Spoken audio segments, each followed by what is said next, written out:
Okay, I'm back to this Bishop's Break. And for those of you who don't know, or some of you might, I've got a broken knuckle. Yesterday I went to the hospital and they cut my splint down, and I started doing physio yesterday. And I've been using my right hand, which is hard to move. I can't bend that right index finger, trigger finger. I can't straighten that finger at the moment. And so I've been using it to grip onto this like little tripod / selfie stick sort of thing, and oh my god, after holding this thing for 40 minutes to an hour, that is really sore. I got the pins taken out yesterday. We'll just keep walking. I got the pins taken out of my knuckle in the hospital, and I'm just waiting for 24 hours or a little bit longer. I'll give it a couple of hours more since the pins came out yesterday.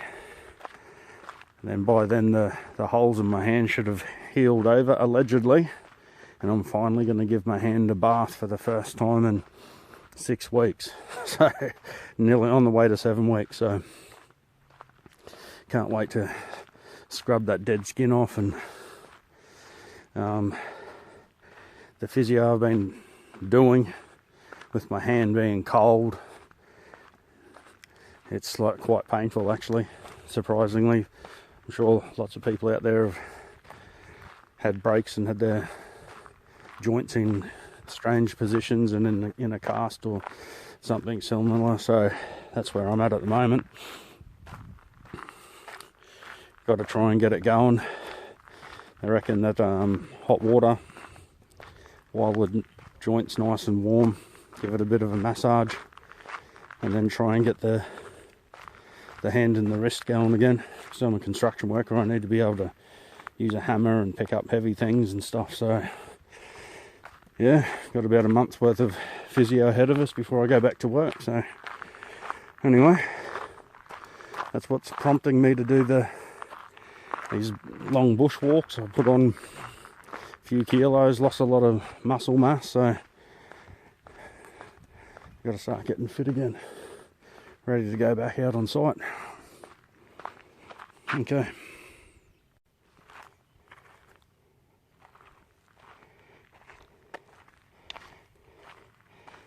Sandstone bedrock. This is more like what I'm looking for.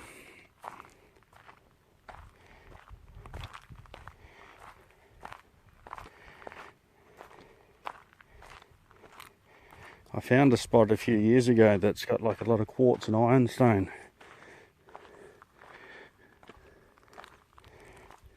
In the middle of a clay /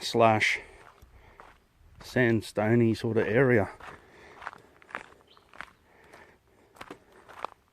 There is a couple of quarries in the area,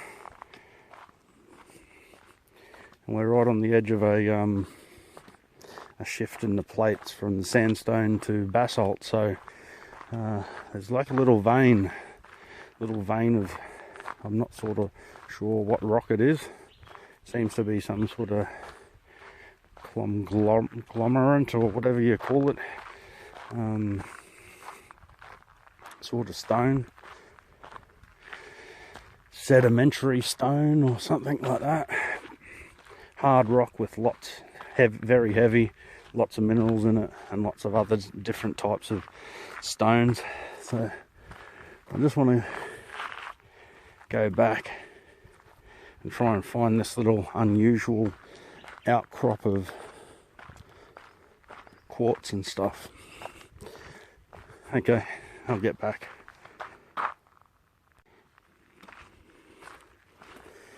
Okay, so we're coming up to another intersection here.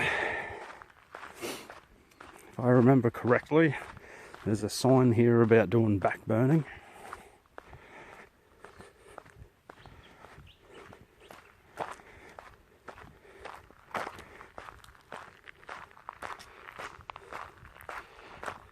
Bishop's Break, that's where I came from. Jimmy's Chair, Boo Hot Creek Circuit. I was on the Buhot Creek circuit.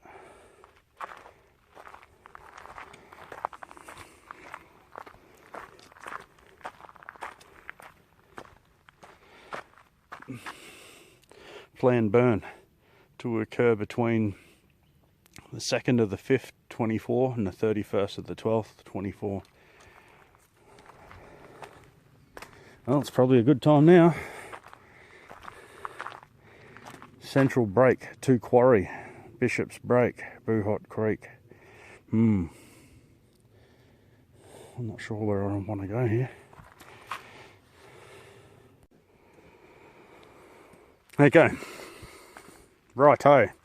So to save some confusion, this is the intersection where there was a track going up the hill that says to Quarry. Where my finger is there's a sign about the burning off. I'm turning to my right, Jimmy Chair's Break. I'm going to go this way. It's quite confusing here.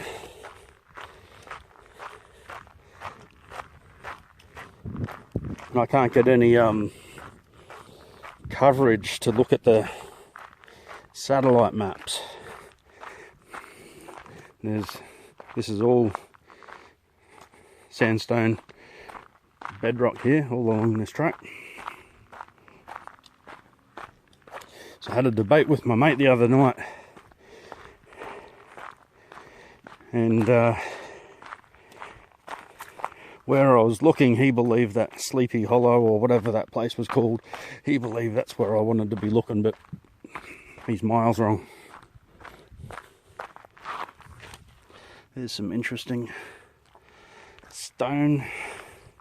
I don't know if that's actually natural or whether that was just put here by